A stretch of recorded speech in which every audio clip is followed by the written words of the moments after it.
You're listening to the Telltale Channel. If you like what I do and you want to see me continue to do it, don't forget to check out my Patreon.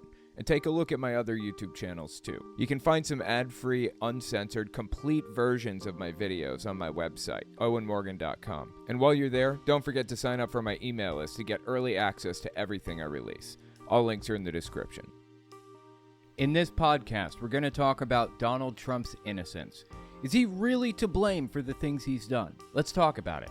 A new Jewish cult that appeared in New York City. Apparently, they've been here for a while, but they seem to be gaining prominence in the area.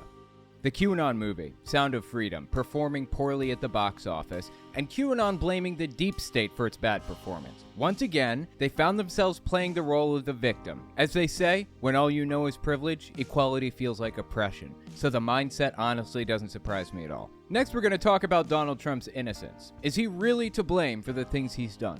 Let's talk about it.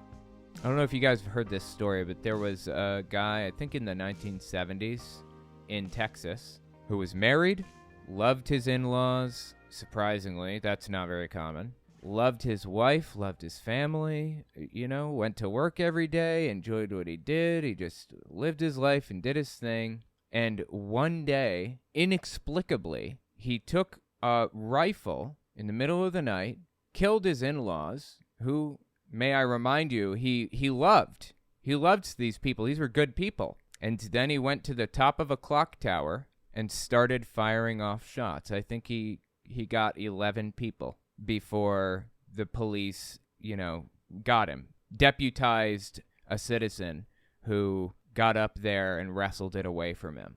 And they killed him in the end. He ended up dying, I believe. It was like a murder type of deal, and he left a note, and in that note he said, something has gone terribly wrong. I don't know what it is. I've been having these horrific thoughts lately that I can't shake off. I feel compelled to do absolutely terrible things, and I am requesting that upon my death, scientists use my body to understand what went wrong with me that drove me to do this, so that it doesn't happen to somebody else. And you know what happened? They got the guy to a hospital after he died. They opened up his brain, and they found a tumor sitting in his skull. A tumor. They'd taken the steps to try to detect this tumor or try to do something about it or whatever. This may not have happened. This could all be avoided, People would be alive today. Maybe. It's been a while now. I think this was in the 70s. But still, hell, maybe he'd be alive today. Who knows, right? Cancer research was not that far along back then, so there may not have been anything anybody could do. But the point here is that everything in your life comes down to brain states. Every single thing. Donald Trump, I keep going back to him because he's like the quintessential scumbag to me. He is the quintessential evil piece of garbage that is out for nobody but him. Donald Trump is that way because that's what he was taught, because that's all he knows. That's all he experienced growing up, and that's the state of his brain. Is there blame to go around? Sure. Yes, there's blame to go around. You should recognize good qualities and bad qualities in people and in society. You should have a finely honed moral compass. But when the rubber hits the road at the end of the day, you are who you are, and it is a direct product of how you were raised, what your mother did when she was pregnant with you, the state of your brain, any mental illnesses you may have. It all boils down to that. And when I realize that, I find it harder to blame people for things and easier to feel sympathy for them instead. Rather than to blame, I feel sympathy. I want to help. I want to fix this. I want to find what's going wrong here and prevent it. And you know what? When it's not preventable, when we can't fix this, when we can't help these people like Donald Trump, he's built a cult around himself. There's no fixing that. He intends to weaponize it against people around him. He intends to destroy democracy in the United States, seemingly. There's no fixing that. So when there's no fixing it, as there isn't in some cases, I want to protect society from them.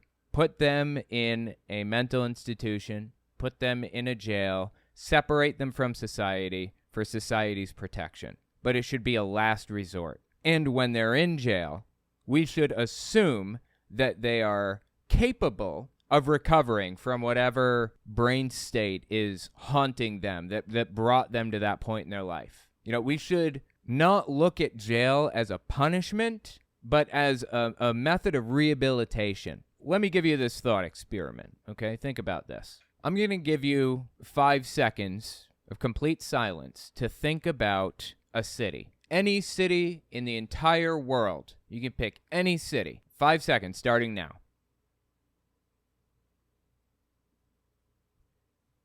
Did you come up with a city?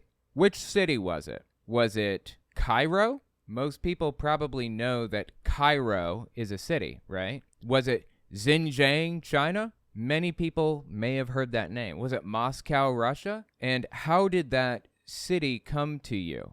How did you pick that city? Your brain is feeding you thoughts, unbidden almost. It's called your inner monologue. And you're basically sending a request. I need a breed of a dog. I need the name of a city. And it tosses back a few things at you. And you, as the conscious part of you, like the CEO of the brain, if you will, can pick from that list. Now, a lot of my audience is probably from the United States, and your undermind, if you will, your unconscious brain is probably hyper-focused on U.S. cities. So, look, I'm seeing a lot of just people in the chat. Baghdad, that's one. That's interesting. Toronto, that's in Canada. We got New York, Dubai, that's an interesting one. Tel Aviv, Ponce, PR, I don't know that one. NYC, New York, Istanbul. Interestingly enough, there's no Cairo. There's no Cairo in the list that I can see. I think maybe 1 or 2 people did pick Cairo. Well, anyway, the point is, the decisions that you make aren't really your fault. Again, I'm not erasing blame from people who deserve it, okay? I'm just trying to redirect focus off of punishment and onto rehabilitation. That's the correct word to use there. Historically, we've used punishment, for 1,000 years, 2,000, 3,000, 6,000, 10,000, 100,000 years, we've used punishment. We've hurt others who hurt us. Eye for an eye. Get back at them because they hurt us. We're going to hurt them, right? But they're not the ones making the decisions. Ultimately, they're being pushed into things by their undermind, their back brain, their unconscious. There was a study forever ago where they told people, they had a little device in front of people on a table, right? And this device would flash random numbers, 57, 83, 26. It just keeps flashing them, right? And these people were told to pick at complete random which hand they're going to raise, left or right. And the moment they decide which hand they're going to raise, make note of the number that's on the little device in front of them so that they know the exact moment that they made that decision. And then raise your hand. They also had them hooked up to equipment to scan their brain. So these people believed that they were making the decision mere 100 milliseconds or less before they were raising their hand. The equipment that was being used to scan their brain indicated that their undermind, their back brain, their unconscious, had decided a full 6 seconds before they made note of the number on the little device. A full 6 seconds before the CEO of their brain was aware of this. Their undermind was working. It had already decided. It was just a matter of sending that information to them, to the CEO, which, of course, in this analogy, CEO would be the conscious brain.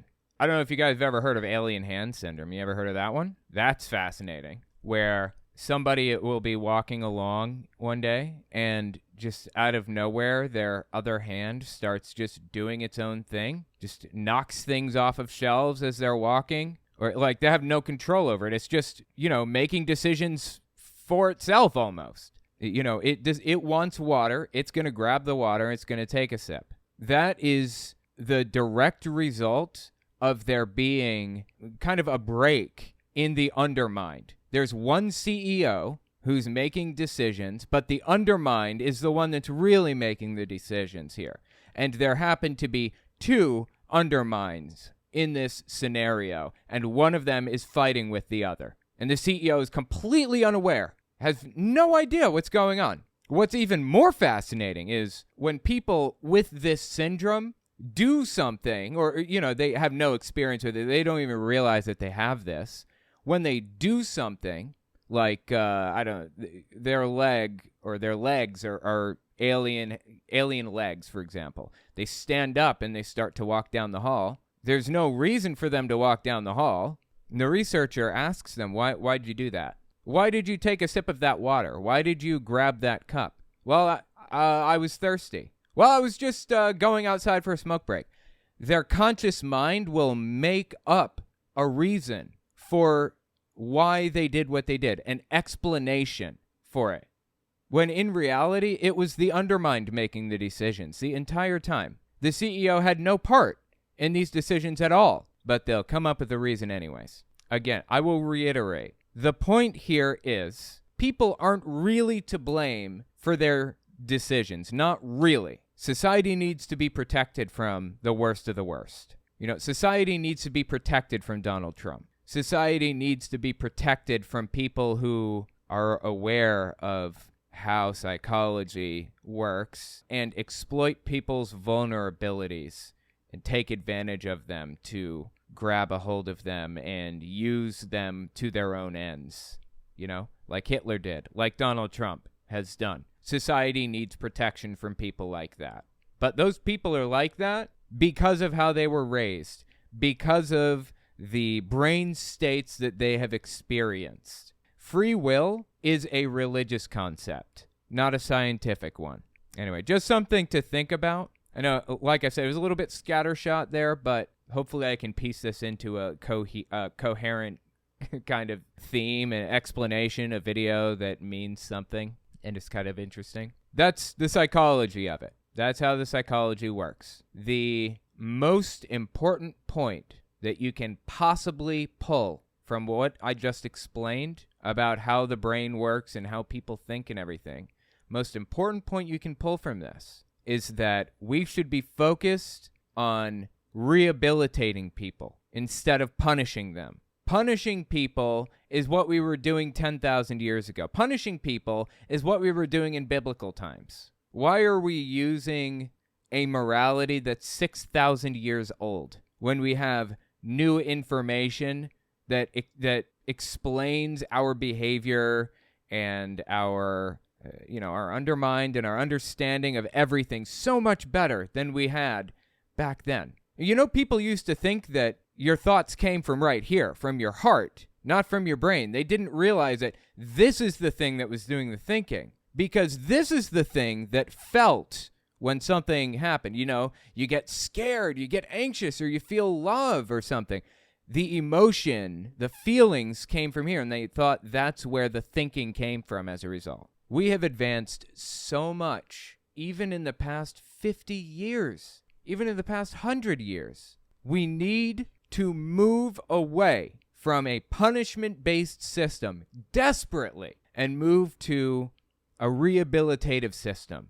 No more punishment. Okay, I'm not trying to get vengeance on anybody. I don't want to kill them because they killed somebody else. I want to understand why they did that. Was it a brain tumor? Like the guy in the clock tower who killed his beloved in-laws? Is that what caused this guy to kill somebody? Was it the fact that he was exposed to crack in utero? What was it? What was the thing that did this? There's an explanation. Let's figure out what the explanation is and fix it. And if we can't fix it, for society's protection, put him in jail for the rest of his life so that he can't harm anybody else. That's the way I see it. Anyway, let me know what you think about it in the comments. I'm just, I'm advocating for a system of rehabilitation. It's kind of an uphill battle arguing against like a punishment-based system to a rehabilitative system when the Constitution explicitly says prisoners are legally allowed to be enslaved, and they are enslaved in the United States. Seriously, we have slavery in the U.S. You may not know that. We do. We have slavery in the U.S. right now, today. Prisoners are slaves. They're used for slave labor. They print license plates. They sew fabrics, all for nothing. They are forced to do these things. To mop, to clean or to make food or whatever. They are forced to do this stuff. So I don't see the U.S. system moving toward a rehabilitative justice system anytime soon, if for no other reason than that right there, because we would lose our source of slave labor. But it's something to keep in mind. At least telling people about it might get us a little bit closer to the goal that I'm shooting for. Everybody has their good qualities. Everybody has a mix of good and bad in them. Some more good than others, some more bad than others. But I personally believe, this is informed by my knowledge of psychology, which, I do have a degree in this field. I personally believe that all of the bad that you find in a person, everybody is a mix of good and bad, some more good, some more bad. The people who have more bad in them than good, like say Donald Trump, for example, in my personal opinion, I believe that all of that can be boiled down to a single explanation, or to a number of explanations.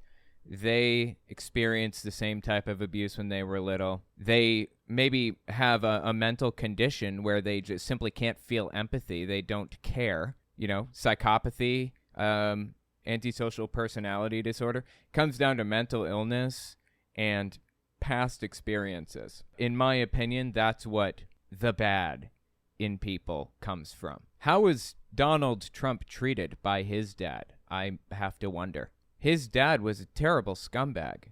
Fred Trump, right? He took advantage of the people under him. And what do you think it was like to watch the person that you looked up to so much, you cared about? Like, this guy built an empire and earned so much money.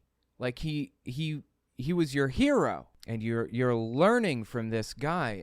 And what are you learning? You're learning how to f people over. You're learning that part of getting rich is stepping on people's faces. Now, it doesn't have to be that way. It shouldn't be that way. And you know what? And if it requires that I step on people's faces to be rich, I don't want to be rich. But that was the message that Donald Trump picked up from his dad. You have to be a scumbag in life.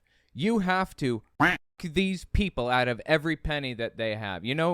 Donald Trump is famous for hiring a small company with only a few employees that's reasonably new to do certain jobs for him, and then just not paying them. And this company doesn't have the funds to keep going. They don't even have the funds to hire a lawyer to sue Donald Trump to get the money they're owed. So this company just goes under, and Trump never pays the money because it's tied up in litigation for 10 years, and he's $100,000 richer because he destroyed this small business. That's what he learned from his dad. That's what he learned from the man that built an empire and that he looked up to so fervently his entire life. That's obviously wrong and disgusting, right? But Trump didn't see it that way. Trump saw his dad as a hero, as a successful guy, as somebody that was special. When you're little, that's how you view your dad. And when you finally find out that your dad is not the hero you thought him to be, that he's not somebody special, it shatters you. Donald Trump never did learn that lesson, that Fred Trump wasn't the hero that he believed him to be. You know what he learned? He learned to be just like his dad. So everything, in my opinion, everything good and bad can all be attributed in a human being to past experiences and mental states. There is no soul that's good or bad. The baby that's exposed to crack in utero is going to have a different experience in life than the child of a millionaire who has the opportunity to, get into Harvard law school and go through whatever programs, they're going to have very different life experiences. And they're going to have very different perspectives on life, different outlooks on life, right? My point is that there is no thing in us that just makes us good or bad people. Like, it all boils down to our brain states. Next, we're going to talk about the Qanon movie, The Sound of Freedom, performing poorly at the box office. And of course, they blamed the deep state for it. Anybody surprised? We'll be right back. Don't forget to check out my Patreon and check out my website and email list for early access to uncensored, ad-free, complete videos. All links are in the description. I live in New York City, and I've seen these things all over the, the walk signs, the little square walk things that when it's time to walk across the street, it turns into a little white man, and then the orange hand. Well, anyways, apparently this rabbi has been getting his people to post these signs all over the place, fascinatingly. Yeah, check this out. I took a picture on what this is like on the back of one of the walk signs when you're trying to cross the street or whatever. It's fascinating to me because there's like a vibrant Jewish community here. Long live our master, teacher, and Rebbe King. I don't understand Jewish culture, so I apologize if I'm mispronouncing this stuff. I'm doing my best. Messiah, or Mosiah, forever and ever. Messiah is here. And there's a little QR code on the bottom right. So I pulled up the QR code just out of curiosity. I want to see what this website's all about. We got a Jewish cult on our hands, right? And you know me with cults. Like, I got to talk about it if there's a cult prancing around town. That's weird. It's not loading. It's not letting me pull it up. It's not a perfect solution, but I've managed to basically stream my phone screen. So I figure if nothing else, we just kind of glance through his website. This is what opens when you look at the QR code that I had here. About Mosiah, a Jewish leader who is ushering in a period of world peace devoid of hate, greed, suffering, and strife. A world suffused with the wisdom and goodness of its creator. Trust me, it's good stuff. So let me just explain. New York City has a unique relationship with the Jewish community because some crazy high number, 50% or maybe even more of the Upper East Side is made up of Jewish people. It's New York City is the highest concentration of Jewish people outside of Israel. It is a very Jewish city. And with every religion, you get your cults. That's just kind of a natural extension of religion, You get these groups popping up who believe this weird thing or that weird thing, or think that this doctrine is wrong or that one's right or whatever, And you end up with a cult leader who believes that he's somebody special from time to time. There's a UFO cult that was kind of loosely based on Christianity called Heaven's Gate. There was Jonestown. There's the Seventh-day Adventists. There's the Jehovah's Witnesses. There's the Branch Davidians. I mean, those are just Christian cults. There are Muslim cults, too. They're all over the place. So, anyway, there's an interesting community in New York City called the Hasidic community. If you've never heard of it before, it is very insulated. Outsiders aren't allowed in, and insiders aren't allowed out. They don't have phones. They don't have TVs. They don't have cars. They have nothing. No technology whatsoever. And they live in Brooklyn, New York City, right in the middle of New York City. And you see all these skyscrapers around. And here they are in their little buildings that they built with their own two hands. It's really fascinating. And heartbreaking at the same time. Some of these Hasidic people never had a chance. They have terrible education there. Like, all they really expect of their kids is to be able to read and write roughly and kind of add and subtract pretty well, Not good education at all. And I believe that they were also very anti-vax when when the time came around to get the vaccine and everything. It's bad. It's real bad. Well, anyways, I was walking down the street the other day, and I come across a couple of Jewish guys wearing the yarmulkes. They got the hair and everything. And they say to me, "Are you Jewish?" And I said, "No." And they said, "Oh, okay, have a good day. What about my business?" "Oh, I'm going somewhere with this. This gets fascinating in a second. You just wait." Turns out these people are part of a Jewish cult, okay? I'm not sure if it's this same cult or not that they're a part of, but the cult that these people are a part of basically believes in extreme modesty. You're not allowed to show your elbows or your knees under any circumstances if you're a woman, because that'd be too tempting to the men. Women can only receive a certain level of education and all this other crazy stuff. Oh, and the people on the street who ask, are you Jewish? They're never asking women. Women don't have this experience. They only ever ask men if they're Jewish, fascinatingly. So anyways, here's the lead. Here's the fascinating part about this. Libs of TikTok. You remember her? Libs of TikTok? Shia Raichik? She's from that Jewish cult. She's part of it. She lived in New York City for like her whole life. I don't think she lives here anymore. She was like a real estate agent or something like that. And she was part of this Jewish cult that's out there. It's crazy. That's why if you ever see a picture of Shia Raichik, you'll notice her elbows and her knees are covered. Anyway, I just want to kind of glance through a little bit of this. You know, when a cult says it's real, you know that you should probably be questioning that a little bit. Like, if it was real, they probably wouldn't have a need to like try to shove that down your throat so hard. It says, it's real. This is not a virtual reality concept. It's happening for real. Cynic says, nah, I don't believe in that stuff. But hey, this is no time to get stuck in theology. Something big is happening. That's a fact you either know or you don't know. But now you know. And that's a good thing, because the world as we know it is about to change. For good. It's near. So they're a doomsday cult, I guess. They believe the end is, here, basically. So it says it's near. How do I know? Because the world today is in much better shape than it ever was. That's true, actually. That's a fun fact that a lot of people aren't aware of. The world is in better shape today than it has ever been in the entire history of the world. It's hard to, wrap your head around that, because we have a news cycle that's showing us the bad parts all the time. They don't show you the good parts. And I probably contribute to that to some degree too. I cover the bad parts. I cover cults a lot, right? So it says, how do I know that the end is near? Because the world today is in much better shape than it ever was, socially, medically, financially, and politically. Okay, well, we've had a lot of political strife in the U.S., so that was a questionable one to put in there. But then it says, Cynic says... What a weird way to phrase it, right? Cynic says, last I checked, all I saw in the world was chaos. But hey, the good stuff doesn't make it to the news. He's right on that point. That's true. Google the statistics and compare. Fact is, even Cynic would rather live today than 100 years ago. It's just a teaser for a much brighter future that's unfolding now.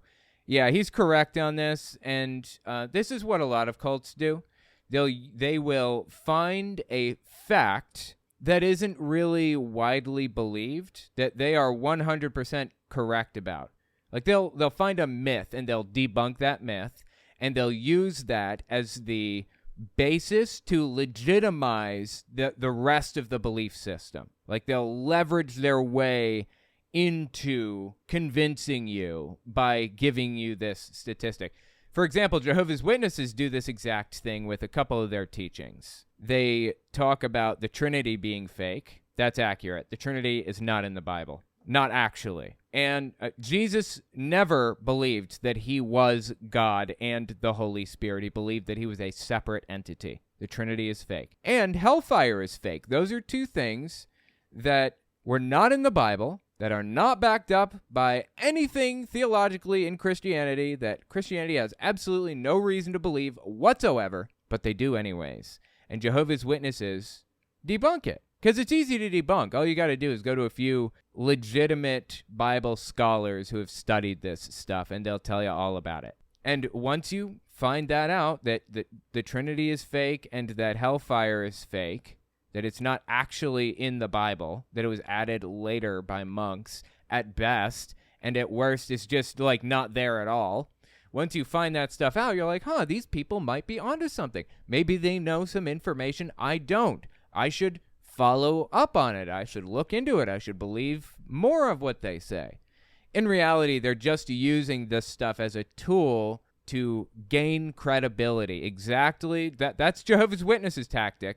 Exactly the way that this cult leader is doing right now. He says, check the statistics. Things are better today objectively than they were even 100 years ago. He is accurate on that, and he's using that point of accuracy to bolster his credibility. Next one says, take part. So stand by and watch, or do something to help speed up the process. Let there be no more fighting, no more getting stuck in the mud, no more hurting.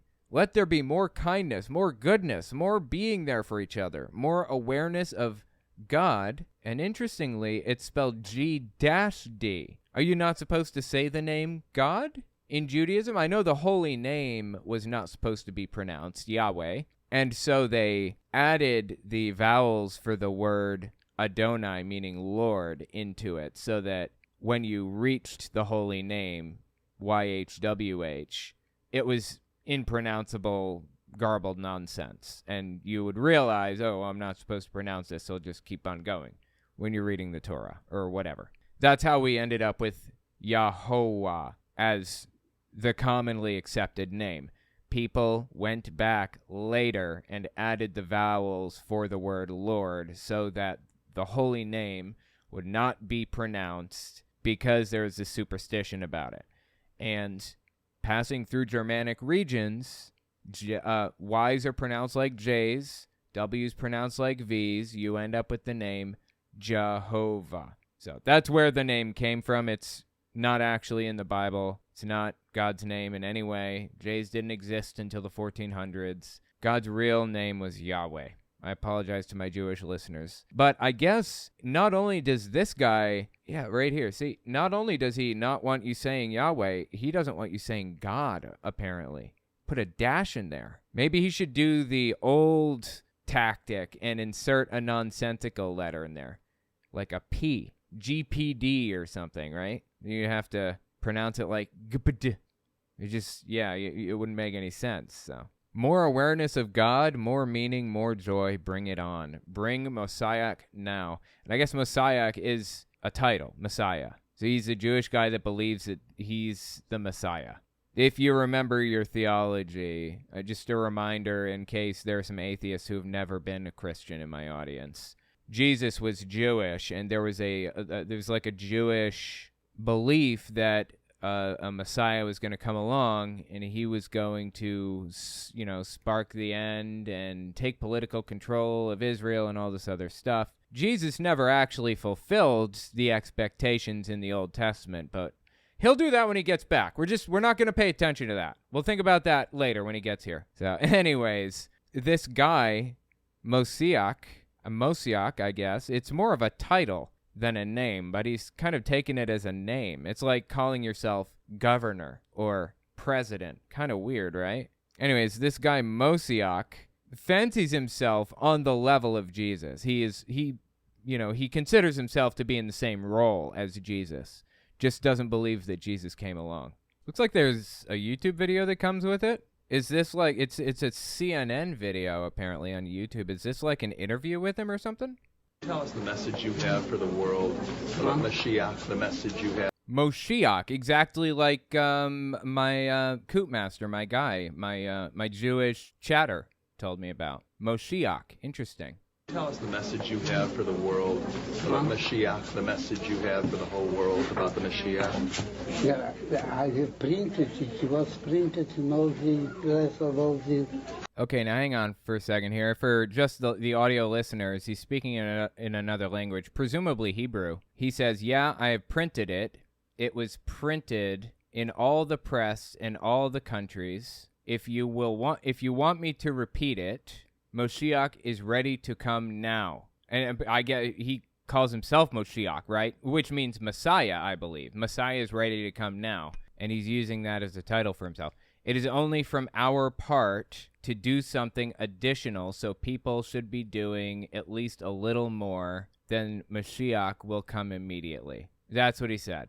And I guess it was like spoken in Hebrew, apparently. I have printed it. It was printed in all the press of all the... Oh, no, it wasn't. It just sounded like it was for a second. Apparently it's in English. Let's just give it a listen here. About Mashiach, the message you have for the whole world about the Mashiach. Yeah, I have printed it. It was printed in all the press of all the countries. If you will repeat it, then the Mashiach is ready to come now. It is also only from our part to do something additional in the realm of goodness and kindness. So people should be doing goodness and kindness for him to come. At least a little more than Mashiach will come immediately. So there you go. I guess he got one interview with CNN. How long ago? How old is this? Does it tell us? I mean, just a guess. 1991. Yeah, it does say here. October 20th, 1991 is when this was recorded. So all the way back in 91, this dude, I guess, got an interview with CNN, and he still has it on his website here. This is the thing he wants you to see when you come up and whatever. That's so interesting, isn't it? Moshiach means anointed one. Okay, really interesting. Is it synonymous with Messiah, or is that something different? Let's see. The mitzvah campaigns, the 7 laws. Let's just kind of glance through. Belief in God. Again, he's like blanking out the O in God. Do not worship idols. That's number 1. You know, like that big golden statue of Donald Trump, that one. You don't want to worship things like that. That wouldn't be good. Seriously, there's a golden statue of Trump. I mean, it would be comical if it wasn't so on the nose. Oh, who am I kidding? It is comical. I mean, if I remember correctly, I feel like the Bible specifically called out this kind of thing right here. Said, don't do this. Don't do this exact thing. And here we sit. The Messiah, Donald Trump, as some people believe, on the right, built a golden statue of himself. My God, dude. My God. Yes, it is the same word translated to English. Okay, that's what I thought. Interesting. Anointed one. Huh. Do not worship idols. Just kind of glancing through what he's got going on here. So here are some of like the laws. Apparently his only law is do not worship idols. One must believe in the existence of the one and only creator of the world. He creates the world and every human and knows all our actions and thoughts. He observes them and judges each person according to his deeds. He is the one and only God whom we must worship and to whom we must pray. The practical implementation of this commandment, a complete prohibition to bow down or worship idols of any kind, or to believe in another God or any other created entity or force. Okay, fantastic. I don't believe in any of them, so problem solved. I'm on the same page so far. Man, the weakest of creatures, is surrounded by forces of life and death far greater than himself. Confronted with the vastness of these universal forces, man might well try to serve them in order to protect himself and better his lot. The essence of life, however, is to recognize the Supreme Being who created the universe, to believe in him and accept his laws with awe and love. We must remember that he is aware of all our deeds, rewarding goodness and punishing evil. We are dependent on him, and to him alone do we owe allegiance. I mean, it sounds like the same religious garbage that I've heard from 1,000 other cults before, right? Only this specific cult happened to have a sticker on every walk sign from here to Queens. Seriously. Long live our master, teacher, and Rebbe King, Messiah, forever and ever. Just bizarre, dude. Absolutely bizarre. I mean, I come from deep red territory in the United States. I lived in West Virginia for like a long time. For, all through my childhood, basically, from 8 years old to like 20 or something, 22, 23. Everybody I met was a Christian. Everybody. And every cult I came across was a Christian cult. And trust me, there are a lot of Christian cults out there in the backwoods that you probably don't even know about, that I don't even know about, that are just like doing some bizarre shit back there without anybody even knowing, like right in the middle of nowhere. Anyway, it's fascinating to come to New York City and see Jewish cults as opposed to Christian cults. I assume if I went to the Middle East, I would see a lot of Muslim cults. Like the higher density or the higher population of one set of beliefs, I suppose, the higher the chances that one of them is going to go off the rails and into cult land, right? Really, really fascinating. The Moshiach cannot be here because our world is still messed up. Right. So from my understanding, that was from one of my Jewish followers. My understanding of it is the Old Testament talks about the Son of Man, which is supposed to be the Messiah. The Messiah is going to come to earth, and he's going to, there are a number of qualifications to be the Messiah, and he's going to take political control of Israel, or of the country. Like, he's going to become the leader, the president or king or whatever. And then the end will come and everything will be perfect, be like a utopia or whatever. I believe that's what it is, but, you know, I'm not super familiar, so someone can correct me on the theology in the comments if you know more about it, and I'll pin it to the top. Jesus was expected to be that person, of course, but, you know, he died on his trek to become the political leader of Israel, died along the way, I suppose, and his followers didn't really know what to do with that. They were like, okay, well, he'll be back, I suppose. Just hold out, just wait, hang on, chill out with us, and he'll be back, I swear, in like 10 minutes. Book of Mark even cites him coming back and then going to heaven. They thought he was coming back to fulfill his role as the Messiah in their lifetime. The disciples and stuff, the apostles did. They thought they were going to see the end. And here we sit, thousands of years later, still waiting. If you not got the hint, Jesus was not the Messiah. I don't know how else to say it, guys. And sorry, neither is this guy that has taken Messiah as his name. That's a little presumptuous, but okay. Not for me to judge, I suppose. Well, it is for me to judge, because I'm the guy that likes to judge cults all the time, so. Wow, that just fascinating, man. Absolutely fascinating. Let me know what you think about this in the comments. It is super interesting to see, like, different types of cults and stuff. No, like, not just the Christian ones, but there are cults out there of every variety, and it's really interesting to kind of figure out what their culture is and their belief. Heartbreaking for the people, of course. They don't seem to be unhappy a lot of the time. Like, cult members don't appear to be unhappy. In fact, a lot of the time, they're willing participants, but they are victims of something called undue influence, where they're basically being influenced to do something without having all the facts and information at hand. They're basically a part of this group believing that he's the Messiah when he damn well knows he's not, or when he's simply not, you know. Or a lot of cults, I mean, not just this one, but Jehovah's Witnesses, they'll just straight up lie to their members. Just tell them something that's simply not true, and kind of clone their personalities, make them all similar to each other, you know? That's like a hallmark of a cult. If you see happy, cloned people who are always smiling, and, you know, glassy eyes, like dead eyes, and a smile on their face, it's probably a cult. You've probably seen the look in Mormons, Jehovah's Witnesses. You probably know exactly what I'm talking about. If you really want an example of what it looks like, the glassy eyes, I'll just show you a quick example. You can't see it too well in this because it's so low res, but this is Heaven's Gate. This is the Heaven's Gate cult. And this is like their checkout video, their exit videos before they all checked out together, all 39 of them. You can kind of see the happiness, but it's kind of fake almost. And it's like just like an emptiness, like you know, the glassy eyes and kind of the vacant look almost in their face. This is a hallmark of a cult. This is what you see in basically every cult member. That the underpinnings of this world are so corrupt that you really cannot succeed unless you're willing to compromise what you know in your heart isn't really right. You're going to be faced with that inside you, you're going to have to give up something that was of value in order to make a difference in the world.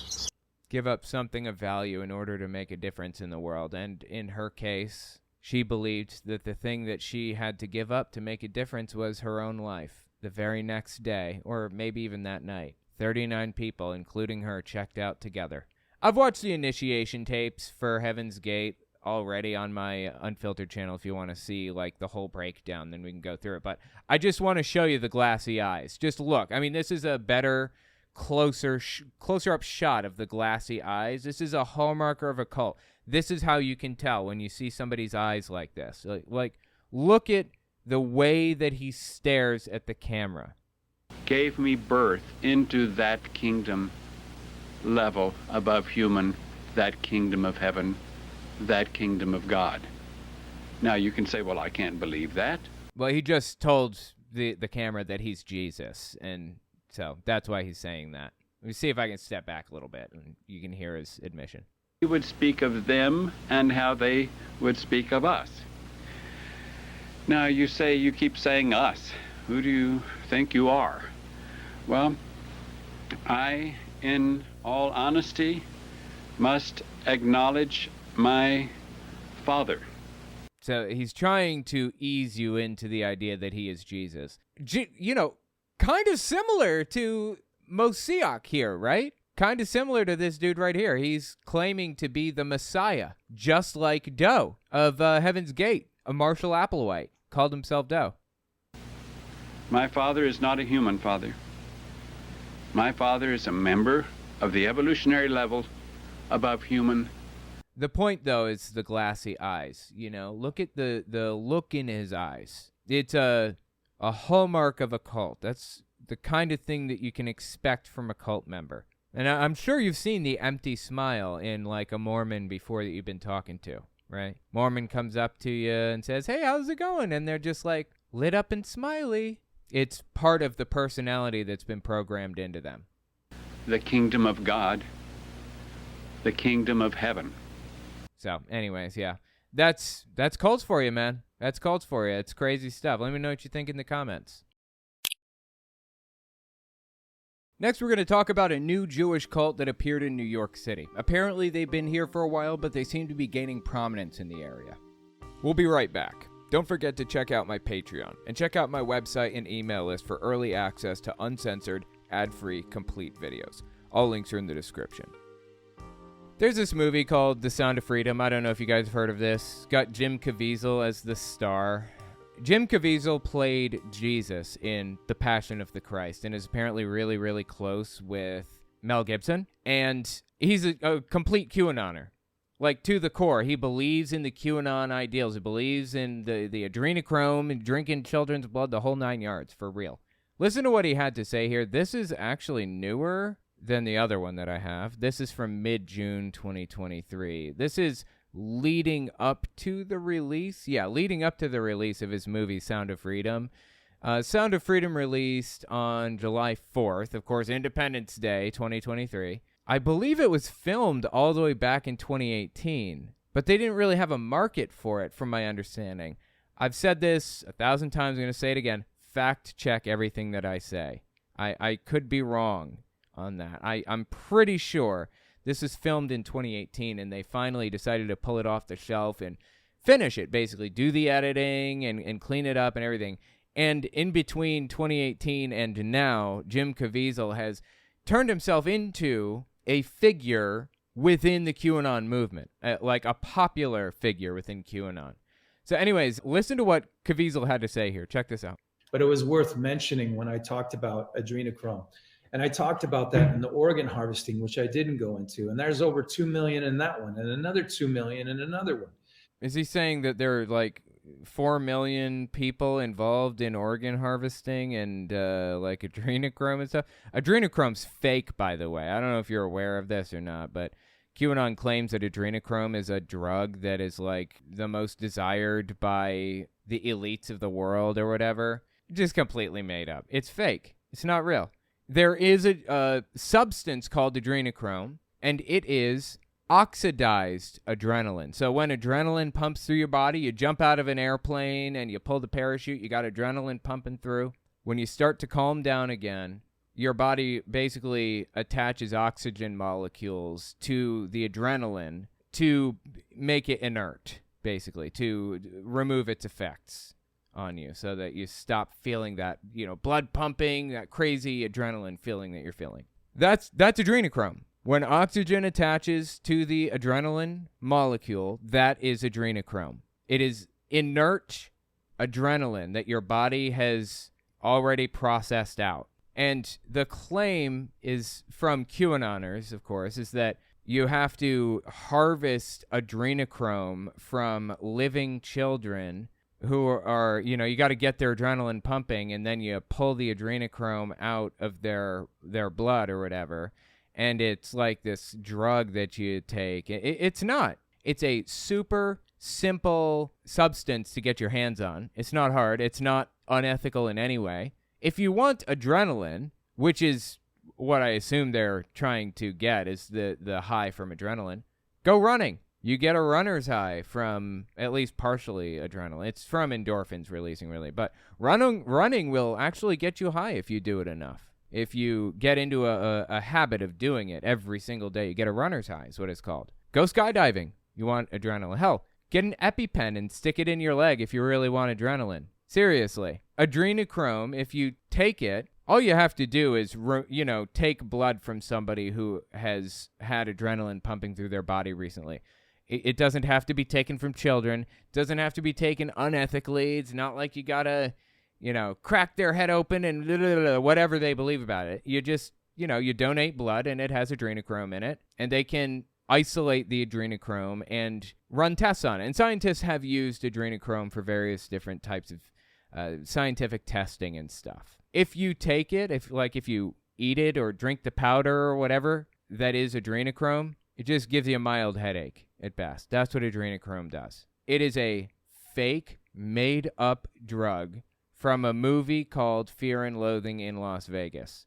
It's pretend. But I feel like we've established that people like Jim Caviezel, QAnoners, can't manage to draw a line between fantasy and reality. They can't seem to figure this whole thing out. They don't know how to connect with it. They don't know how to separate the two things. So he's telling us that there are 4 million adrenochrome victims in their world. When you harvest adrenochrome from somebody, they die. That's simply made up.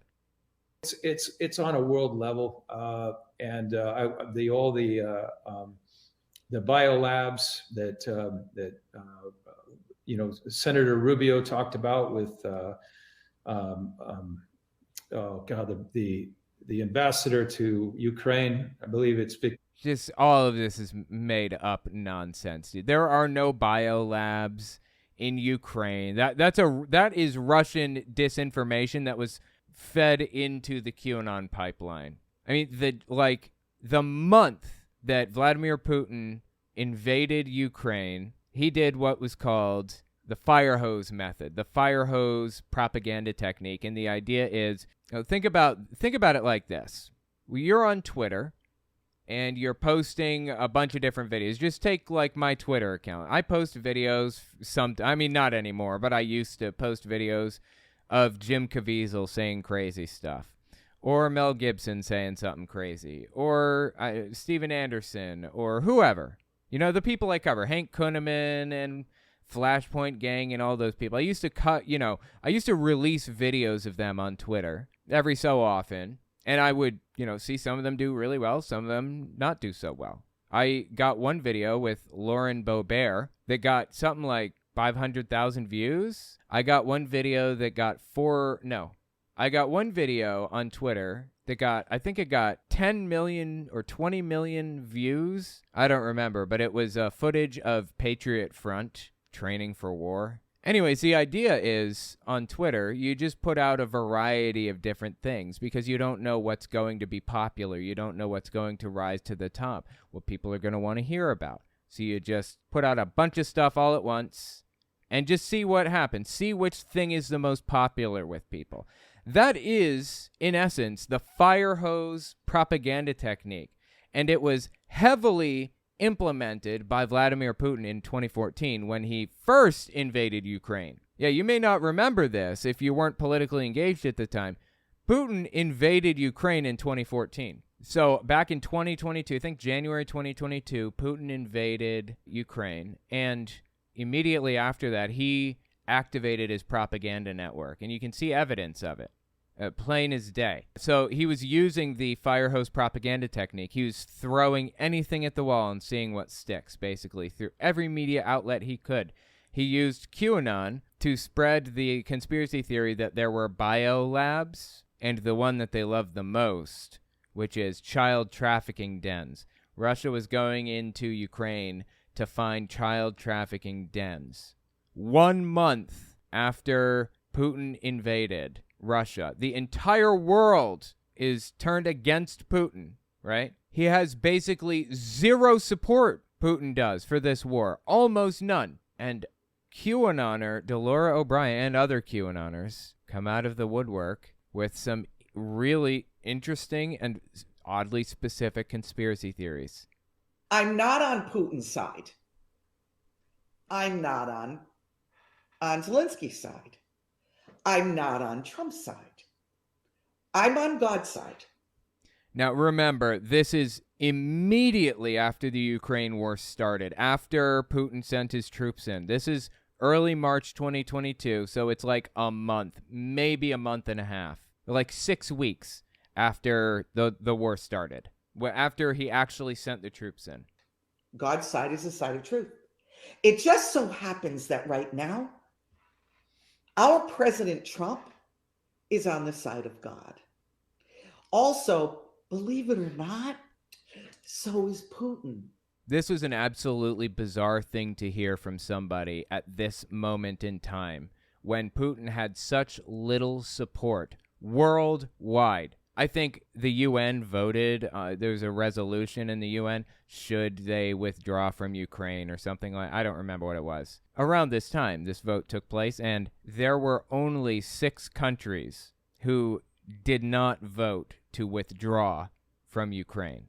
Here we go. Countries which voted against the resolution back in February of 2022, I believe. Belarus, North Korea, Eritrea, Mali, Nicaragua, Russia, and Syria. Those were the 6 countries or so that voted for basically Russia to continue the Ukraine war. And China abstained from voting, I believe. And every other country that was part of the UN voted against it. And bizarrely, here we have QAnoners. 180-something countries come out and condemn what Putin is doing. And QAnon is coming out of the woodwork supporting it? What? Right before I came on here, this is what was sent to me. Again, 6 weeks after the Ukraine war started, early March 2022. A Russian soldier. I even have his name, and I can't give it. I'm sorry. I can't. Just research it. I'm sure it'll start coming out. It was fake. It never came out. Putin was feeding disinformation into his QAnon disinformation network. Searching for bioweapons. There was him and a few of the other soldiers. Okay, so bioweapons. That's one of the fire hose propaganda pieces that Putin was throwing at the wall, trying to see which sticks, right?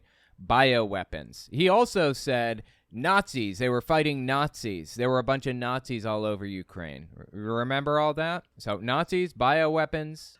Searching for bioweapons in central Ukraine, stumbled upon a child trafficking den.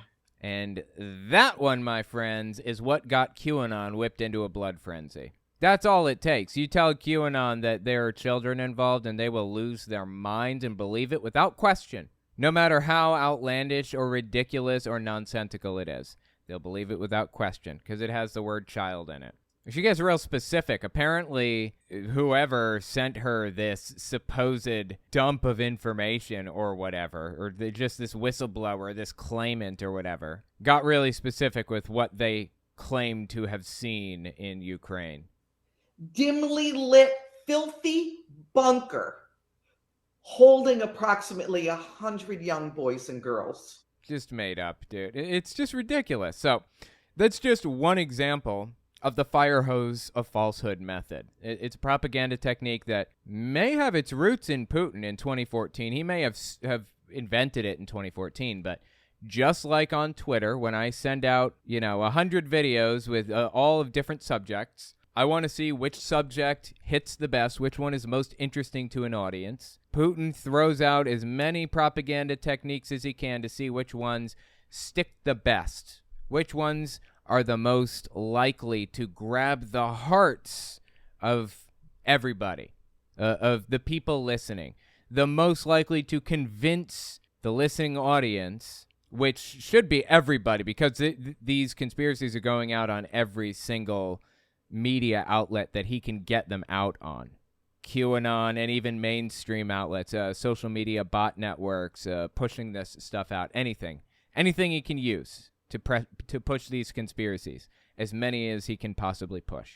And I guess Jim Caviezel here picked up on the bio lab conspiracy. That was one of the fire hose conspiracies that Putin pushed out at the time. The biolabs that Senator Rubio talked about with the ambassador to Ukraine, I believe it's Victoria Nuland, and she gave her testimony about the biolabs. Oh, come on, guys, look, it's right there in front of you. I guess this guy bought it. I just explained how the fire hose of falsehoods propaganda technique works. You should be able to identify it like all over the place now. Like every time you look at what Trump is doing, you'll see it.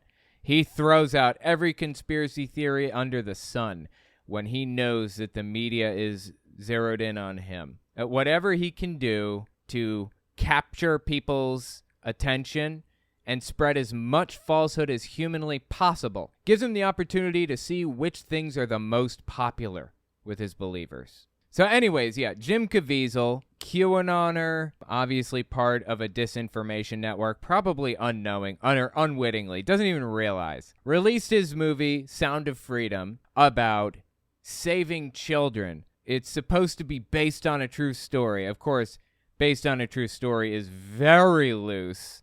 It's kind of, it's just based on like a guy who worked for Homeland Security, I think, and when he left Homeland Security, he started a network to try to stop human trafficking, basically. That's the extent of the similarity between the two movies. Now, Jim Caviezel plays the main character, apparently, where he works for Homeland Security or something, and I don't know the plot exactly. I think they tell him that he can't save every Honduran kid that's in trouble, and he's like, well, heck it, I'm gonna do it anyway, and he quits, and he goes down there like he's Liam Neeson in Taken, and he goes down there and he saves these kids from these child trafficking dens. You remember?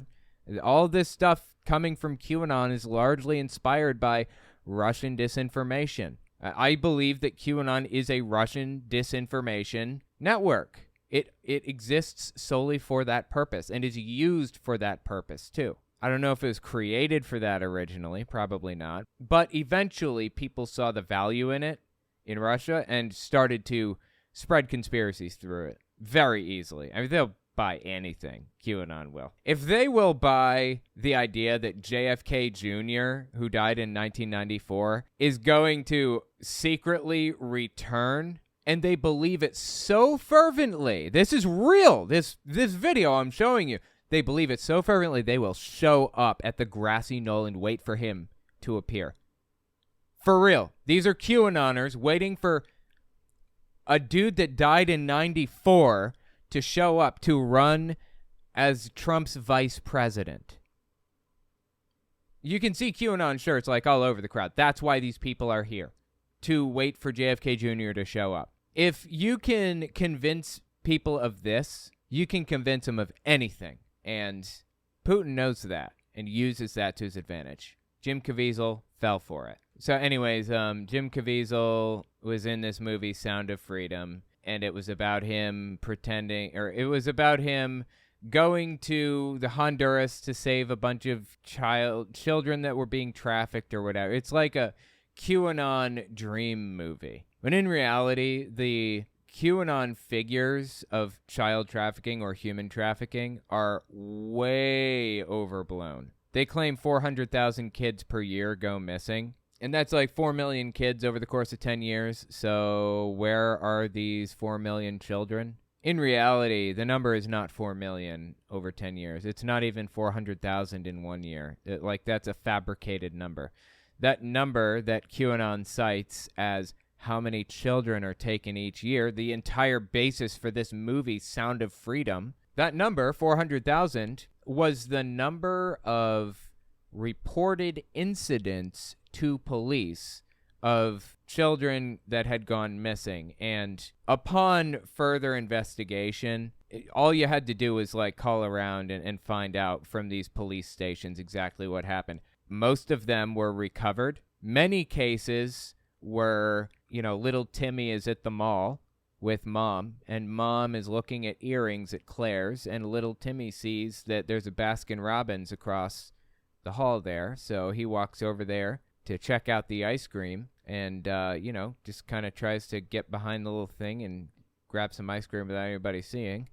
And mom turns around and little Timmy's gone, doesn't know where he went, calls the police show up, they write a report, they look around, and there's little Timmy. We found him. He was in the vanilla ice cream all along. That's a lot of where the reports were from. Like, the reports don't account for kids that were recovered. And actually, most of the reports, somewhere close to 70 to 80%, were teenage runaways. 15, 16, 17-year-old kids that were mistreated and ran. Left home and didn't want anything to do with their parents anymore. Their parents filed a report, or CPS filed a report because CPS was involved and wanted to know where the kid was. That's basically what that 400,000 figure is. In reality, the number of children that are actually taken for human trafficking in the United States is nearly impossible to know, but nowhere near 400,000. Not even close. The people that are taken for human trafficking are mostly going to be younger girls, probably 18 to 30, and they're going to be in an Andrew Tate type of situation where they're being forced to do OnlyFans stuff. Now, children, Jeffrey Epstein had his weird little thing going on, but that did not account for 400,000 children per year. That's insane. And QAnon latched on to this figure, and that's how they blew up. That's how they got famous. That's how QAnon really got hold of the public consciousness. The hashtag Save the Children thing that they did. The campaign that they did, hashtag Save the Children, it got a lot of attention. And, they built this movie, Sound of Freedom, off of that momentum. Jim Caviezel lives in a fantasy land where he's like this hero that's trying to save children that are not in danger in the first place, that he has no idea, how to solve the problem anyways. And honestly, human trafficking, people who work on human trafficking, people that work on stopping it, like the FBI and the CIA and other three-letter groups, have told QAnoners to lay off, walk away, stop it, because you're sending in all of these false reports, and it's clogging up our systems, and it's getting everything all mixed up and confused, and you're not helping anything, you're only hurting. None of the facts matter to Jim Caviezel, because he's a QAnoner, because he believes that kids are being captured for their adrenochrome. And that's what The Sound of Freedom, the movie, was really all about. Now, is it loosely based on a real guy that did a real thing? Yeah. There's a real guy that really did retire from his job as a Homeland Security something or other, I think. And he started a network to try to reduce human trafficking. That's fantastic. I'm so glad that we have people out there that do that kind of thing. The movie is so deeply unrealistic and such a shout out to QAnon. I can't possibly imagine anybody would even want to go see it.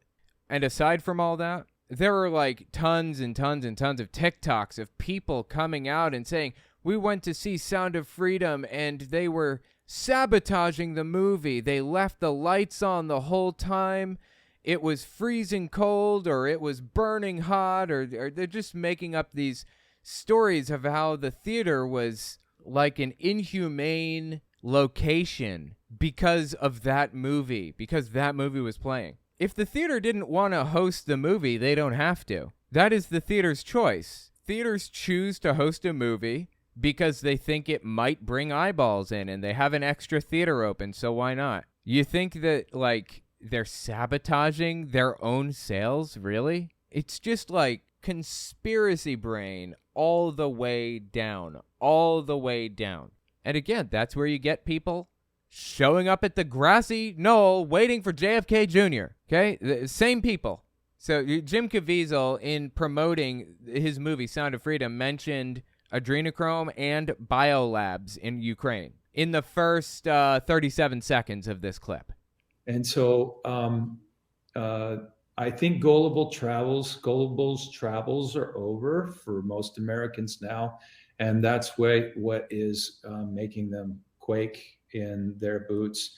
And who is them? Are they in the room with us right now, Jim? It's the deep state, of course, which is ultimately code for Jews. It all eventually routes back to Jews somehow, every time. Just wait. I don't know if you heard this, but RFK Jr. recently said, there's a video that leaked of him at a dinner where he told people at this dinner that he believed that COVID-19 was ethnically targeted, that Chinese people and Ashkenazi Jews are less affected by COVID-19 than most other people, most other ethnicities.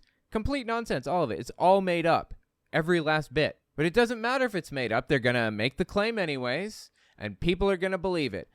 COVID-19, there's an argument that it is ethnically targeted. COVID-19 attacks certain races disproportionately. The people who are most immune are Ashkenazi Jews and Chinese. Gullible suckers will buy anything that Jim Caviezel and RFK Jr. have to sell, and Donald Trump, especially Donald Trump. One of the biggest things is that it is high probable, would say. Highly probable, he says, okay. That none of these people will ever be able to walk down the street again. It's coming. And I'm telling you, it's coming. And the storm, presumably. The storm is coming. People are going to face accountability, these evildoers. Yep. They know it's coming. And the world is going to have a rude awakening. The deep state, of course, the elites, the George Soroses and the whatever, I don't know, whoever they think is pulling strings like puppet masters. George Soros, of course, being Jewish. I told you, it always routes back to the Jews with these people, always. Whether it's a direct route or an indirect route, it somehow always routes back to a Jew. Awakening, and this will be worse than anything that anybody's ever seen.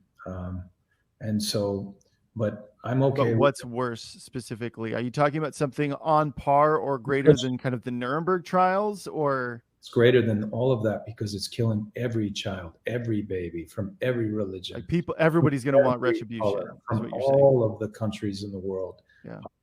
So I guess he's saying that the storm, quote unquote, this big QAnon event where they're saved from all the evildoers, is going to include Nuremberg trials, and the trials are going to be run against every world leader in history, apparently, except for Donald Trump. Our children, the most innocent. And why do they do this? Because it is the greatest offense to God. These children are the most innocent and most like God. Mm-hmm. And to the evil one, he loves this because it wounds God greatly. Get help, bro. For real. Get help. This guy, I don't know how he still gets work in Hollywood. How the hell is he still, like, acting in films? Oh my God, dude. This guy has problems. But it was worth mentioning when I talked about adrenochrome. Jesus Christ. Seriously. Let me know what you think about this guy in the comments and about the movie, The Sound of Freedom. It sounds like complete garbage to me. I'm sorry, man. Maybe it's an interesting movie, but the premise is absolutely ridiculous. And it is not based in reality in any way. It's complete fantasy. Complete fantasy. But they have based on a true story there. They take that way too liberally.